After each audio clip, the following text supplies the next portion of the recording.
So, this is the third chapter. It's the second of the 8 facts. And, and I'll show you the illustration. This illustration probably needs more explaining, um, which I hope the text will do. It says at the bottom, the figure 3, and it's a quote: "We had to fully concede to our innermost selves." That's in page 30 of Alcoholics Anonymous. So, problem. Who's got the problem? The most important thing about any addiction is not what causes it, but who has it. If you have it, you have to get it that you have it. Otherwise, you will see no reason to do the work of causing recovery. Why would you? Why would I submit to radiation for your tumor? Why would I eat nitro for someone else's angina? I sure don't take my car to the shop when you have a fender bender, but you won't think twice about bringing it in. That is how much difference it makes to own your problem. It's just common sense, isn't it?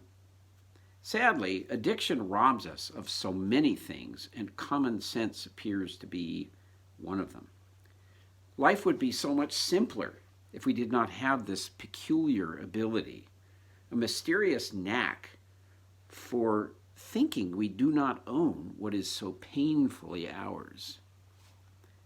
That is why I'm starting this post with the opposite of ownership, a subtle and sinister form of denial called disownership. Early in my career, I worked with a guy who had an affair and got his girlfriend pregnant. During a therapy session, he chose to tell his spouse about the love child. After her initial shock, and perhaps more surprised by the pregnancy than by the affair, she asked if he'd had unprotected sex. As with addiction treatment, couples don't come to therapy on a winning streak, but his answer deflected her and perplexed me.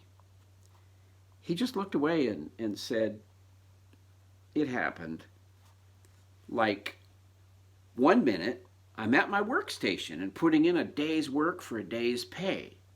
Next thing I know, I'm having mind-blowing sex for 2 prepaid hours at the no-tell motel.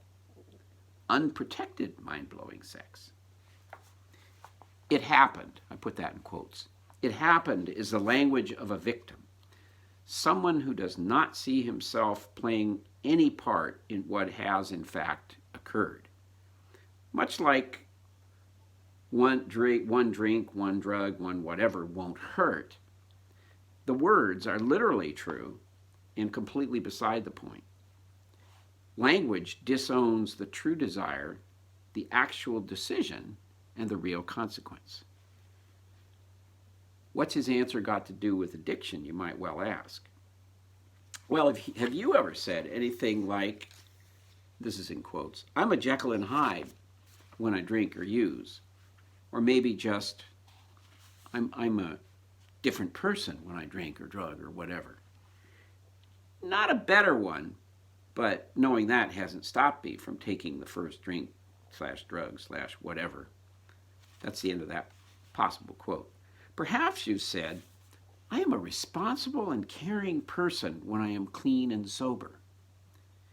Maybe someone like your spouse or your kids has said these things.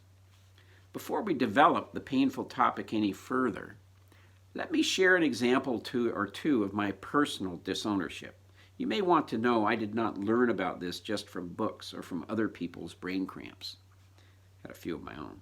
For instance, when I was not dating in the first couple years of college, a classmate asked me, "George, when are you going to grow up?" Many dates and 3 marriages later, I only have one answer for that one: progress, not perfection. This is probably a trivial example, but I've never forgotten my first wife asking me a pointed question. How did I explain the fact I was not taking out the garbage, leaving it for her? How did I explain it to myself? A shrink or an attorney could not have worded it better, a prosecuting attorney. A good question gets under your skin and may fester for years before you finally, quote, get it, unquote? That question was so tough, it took me 2 divorces to see the light.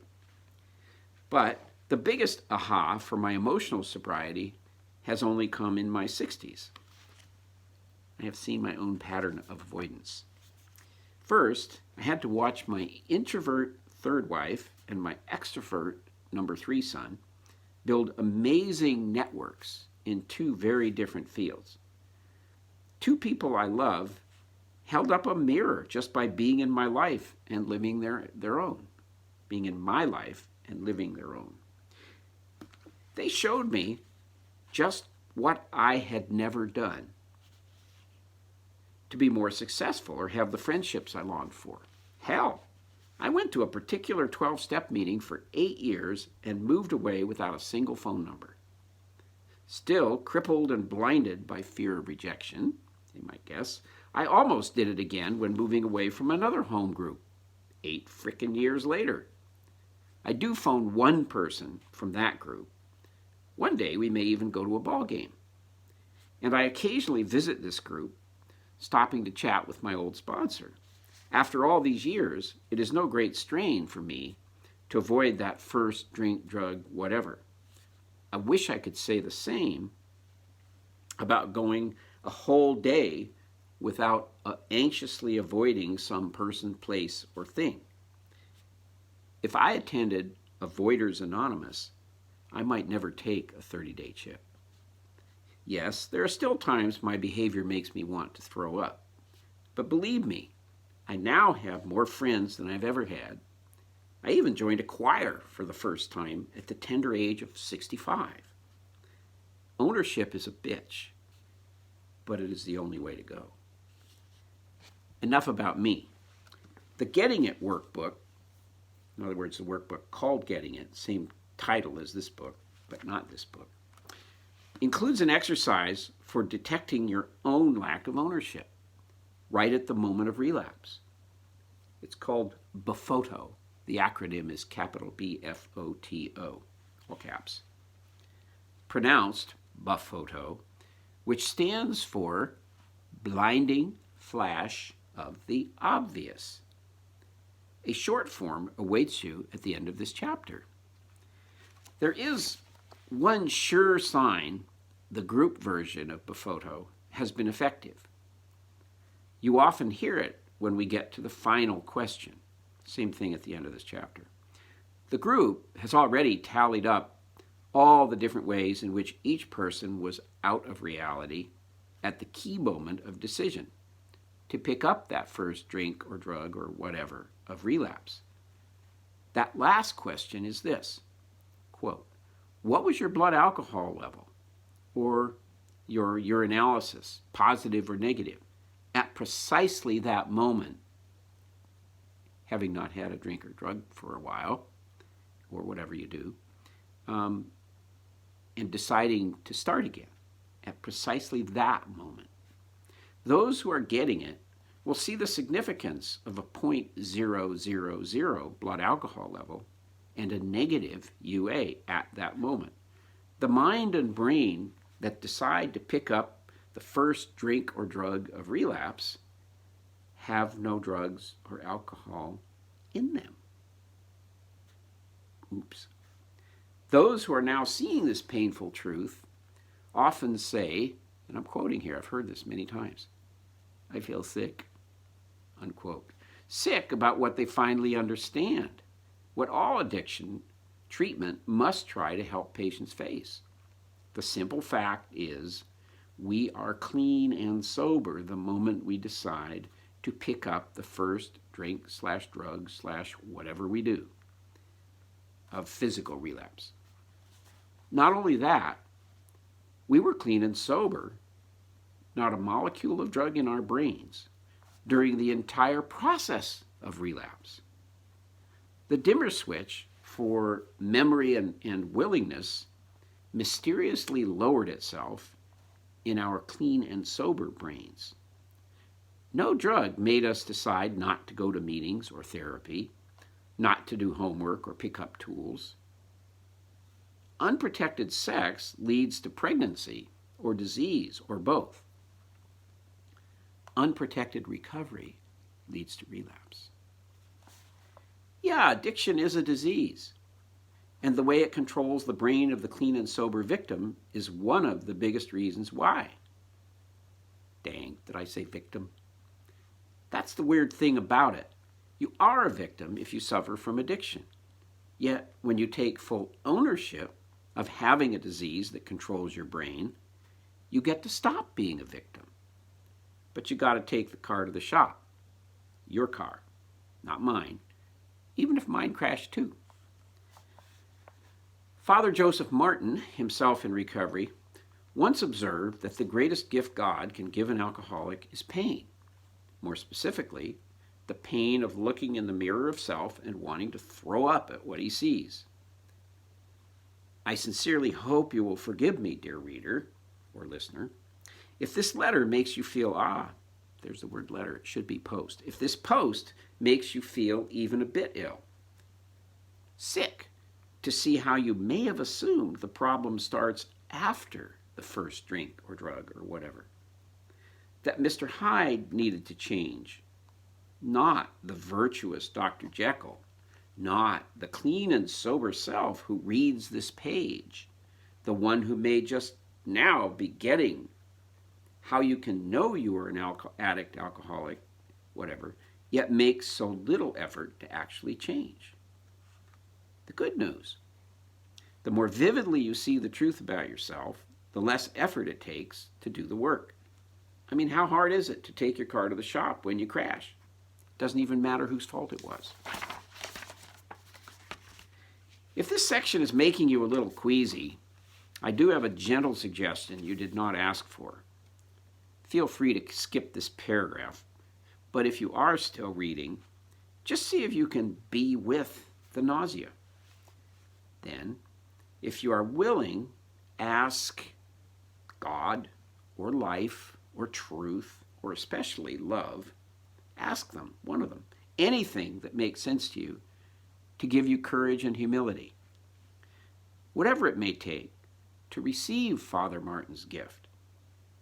Give yourself some credit. It took courage to read this far, to feel what you may already be feeling. It takes humility and even loving kindness for yourself to look for a solution. And you may find comfort in the old saying. This is a quote. The truth will set you free, but first it may make you want to puke. End of quote. So if you don't feel a twinge of nausea, dear reader, another suggestion, maybe a little more pointed, sorry about this. Again, feel free to jump down to the next paragraph or fast forward this tape. If you don't feel dismay as a result of the Bafoto exercise or what I've been saying, you might ask yourself, well, why not? Reflect on your track record of not going to any length to stay clean and sober. Ask yourself, well, what made me think I didn't need to do those things? Too smart? Too handsome, pretty, young, or rich? Too busy and important? Or too hopeless or unworthy? Problem is, if you can read this, you can do the work for one day. Recovery asks for nothing more. Maybe you got this a while ago. Perhaps you even remember the experience and some of the feelings described above. There's one obvious clue about how addicts of any sort participate in their own relapse. Just exactly how much they do not do to prevent the next one. Relapse prevention pioneer and guru Terry Gorsku puts it very bluntly. You only have to do one thing in order to relapse. Nothing. But to actually do something, you have to have a reason that is real enough to you. If you do not get that it is your problem, you will not have the willingness or the ability. There may be such a thing as free will, but willingness to do the work of changing and staying changed seems to come with multiple price tags. This painful awakening to ownership is just one of 8. Here are a few things you might hear from someone who does not yet see himself or herself, see this about himself or herself. The addictive language of disownership. These are quotes. First one, I just won't drink or use whatever, that's all. I can do anything I set my mind to.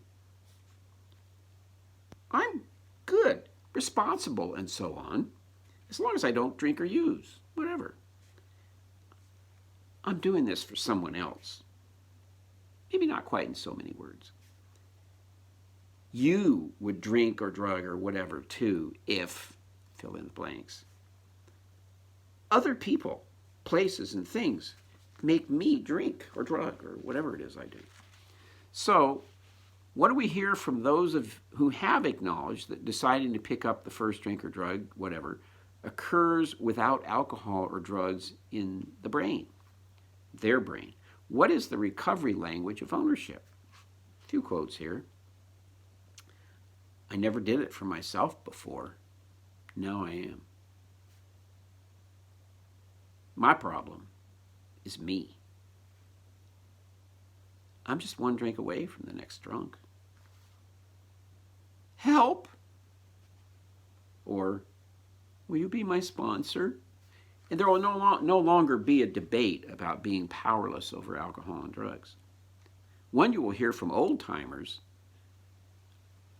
I wake up every morning with untreated alcoholism or addiction or whatever. Apart from step one, what does the big book say or imply about this ownership business? For starters, this is a quote, we had to admit to our innermost being that we were alcoholic. That's the one under the picture. Ownership is a special kind of acceptance. It always includes admitting to our innermost being. But more, quote, we're like men who have lost their legs. They do not grow new ones, unquote. This physical image captures the irreversible condition that is addiction. It is something in the body or brain that will never change. No matter how long you've been clean and sober or how lofty the spiritual perch, if you identify with this picture of a permanent disability, likewise, if you connect with this insanity, the insanity of the jaywalker in chapter 3 of the big book, you are well on your way to ownership. Another quote, these observations would be academic and pointless if our friend never took the first drink, thereby setting the terrible cycle in motion. Therefore, the main problem of the alcoholic centers in his mind rather than in his body, end of quote. No mention of ownership by the big book here, but it does place rather bold emphasis on the location of the main problem. It is centered in the chemical-free mind of an alcoholic/addict who decides to pick up the first drink or drug of a spree. Chapter 3 of the big book describes a man, sober 25 years, who experiences just such a moment, then dies. The authors caution those who are much younger and still just contemplating the need for change. You may not be able to quit even now, they warn, quote, because of the peculiar mental twist already acquired, end of the quote.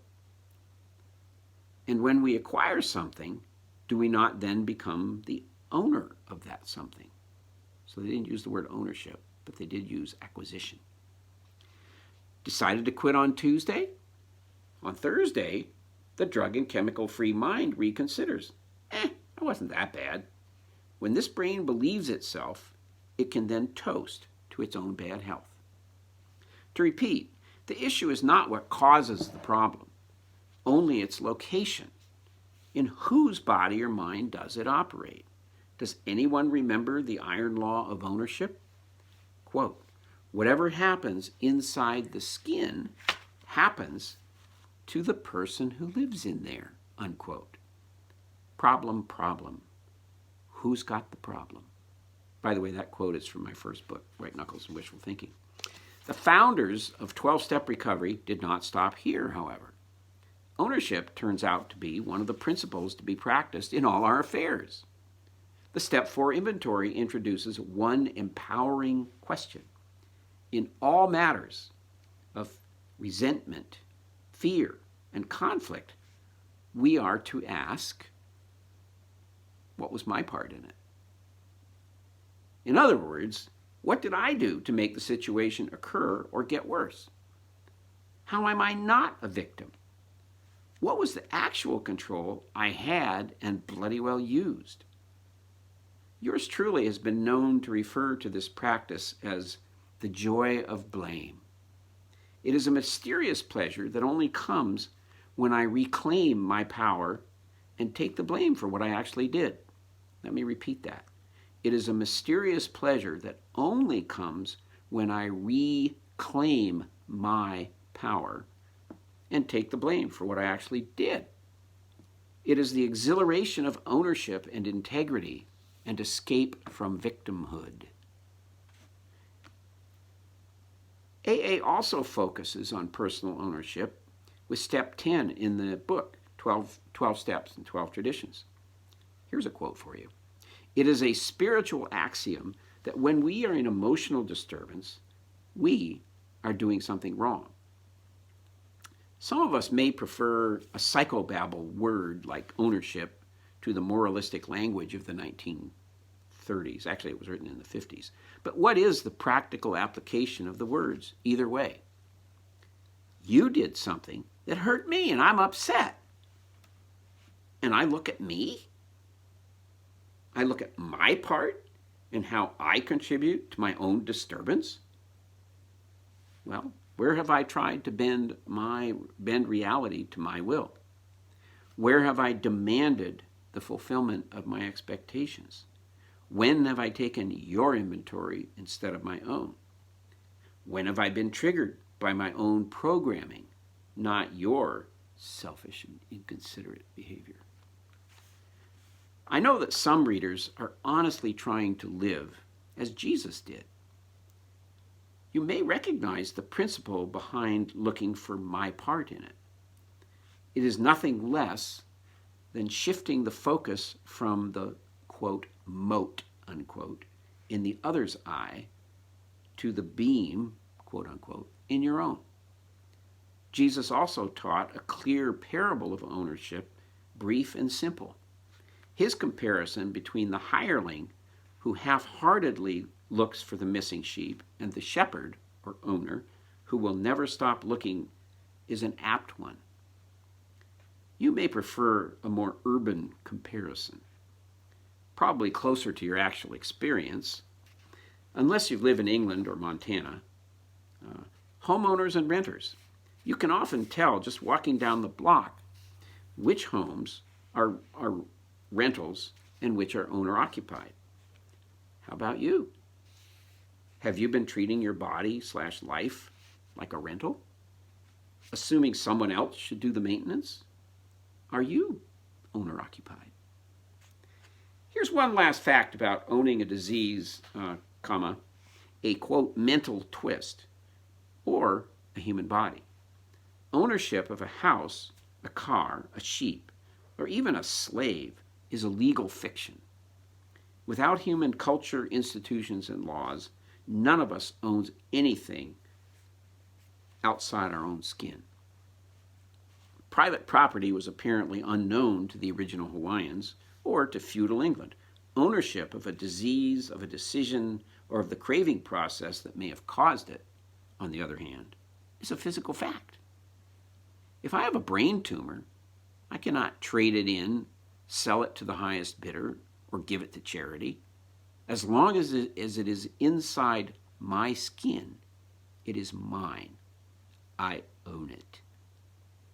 And I own the relapse process that takes over my brain, that reverses my sincerest decision to abstain, that deceives me with the comforting assurance one won't hurt. So far, we have no surgical procedure to permanently remove the tumor of addiction. We only have tools to stop it from growing, as applied by the one person who can get at it, the owner. Well, thank you. That's the end of the third chapter, the problem, who's got the problem? And I shall turn this off and upload it to YouTube for your edification.